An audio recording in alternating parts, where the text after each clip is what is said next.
Hey everyone, welcome to the Red Shirt Room, where we take a deep dive into the new era of college sports from the player's perspective. All right, we're here with Morgan Downs. She is a beach volleyball player here at the University of South Carolina. Morgan, how are you doing? I'm doing really well. How are I'm you? doing pretty good. So, for those who don't know, what's kind of the beach volleyball process like? Is there a lot of sitting? How do the teams work? I know that you play with just two on the court at a time. What's that like?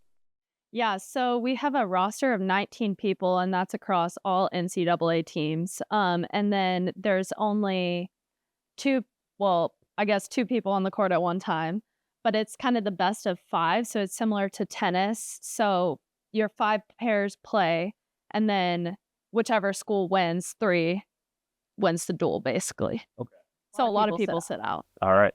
Yeah. So obviously you've been here all 4 years. So what was it like for you? Like, did you sit most of your time, or what was that process like, and how did you kind of handle that?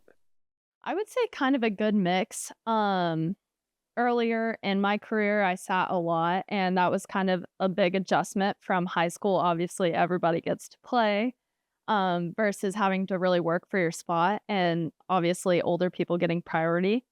So that was kind of an adjustment, but I feel like everybody works for their spot. So if you're playing, you earned it. Yeah, yeah, yeah. And you talked about older people getting more playing time. So with the kind of eligibility rules between COVID and red shirts and all that thing, how is that affected with the just being here 4 years? So I think, in my opinion, I think it is a little bit unfair for people like me and my class. We're kind of the first class that didn't get to have a COVID year. So we've kind of had to always play against older people. And our recruiting was also a lot different because of COVID. So I think it's a little unfair to me. Okay. Yeah. Yeah. And just to touch on the recruitment that you just mentioned, NIL is the talk of college sports right now. What is that like for beach volleyball? And, being in the SEC is, big, big market. What was kind of your experience with NIL when you first got to campus and now?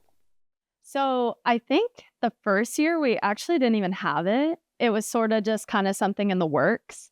But as time has gone on, it's obviously a lot more prevalent. For beach volleyball as a sport, I wouldn't say it's as marketable as, like, say, a football or basketball. So we definitely don't get the NIL perks that a lot of sports do. But it can be done. I will say that. I know a bunch of girls on the team have a bunch of small deals. And the university honestly does provide great, like, resources to be able to find local businesses, things like that, that you really like and might want to partner with. That's great. So do you have any sort of NIL that you can speak about, or is it just? I did an NIL deal this summer with Rip It Volleyball. They just came out with new indoor volleyball shoes, so I tried those out and, like, made a bunch of videos for them and got free shoes. So that was pretty cool. Yeah, that's great. So, what kind of comes along with the NIL and, like you said, the big market and the money is the transfer portal, and also eligibility and playing time. Are girls kind of in and out of the system, or what's that like? I would say the transfer portal has been huge, especially for people who have extra eligibility. That's like a huge, huge deal. That's very common. I would say probably a little bit less than half of our team is transfers.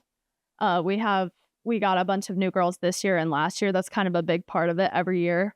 But I think it's great because if you don't love where you are, or you feel like you could play more or you deserve a spot, you can go work for that at another school.